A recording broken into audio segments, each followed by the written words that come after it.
Years had passed, and the fig tree at Mama Nyasha's homestead was now a gathering spot for both children and elders. Beneath it, young Nyasha, Tariro's daughter, often sat reading books from the nearby mission school. She was 17, bright-eyed and sharp-tongued, with the same steady gaze her great-grandmother once had. But unlike the women before her, Nyasha had one foot in two worlds: the deep traditions of Mohondoro and the fast-moving pulse of the modern city she dreamed of.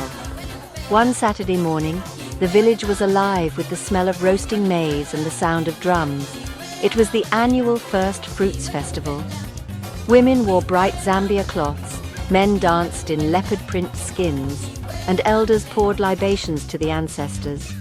But Nyasha stood apart, holding a letter in her hand. It was from a university in Harare, offering her a scholarship in agricultural science. Tariro saw her hesitation and asked, "Why are you not dancing with the others?" Nyasha whispered, "If I leave for the city, will I lose this?" Tariro looked at her, remembering the words Mama Nyasha once told her. A river can join the ocean and still remember its spring. The next day, the village council gathered under the fig tree.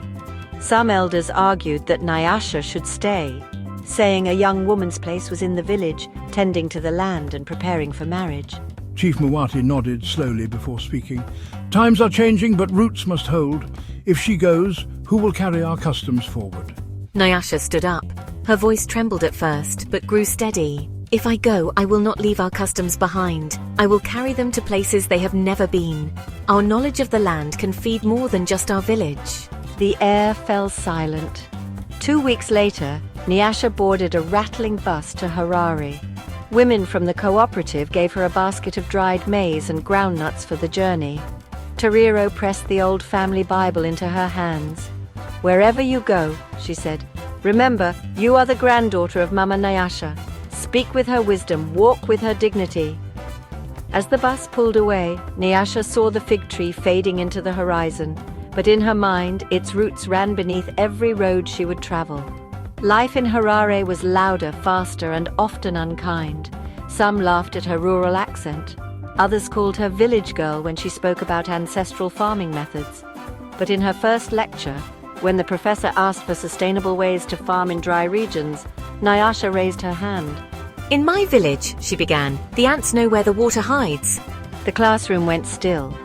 Even the professor leaned forward. Nyasha smiled.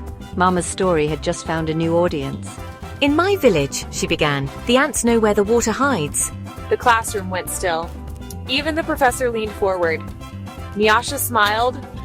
Mama's story had just found a new audience.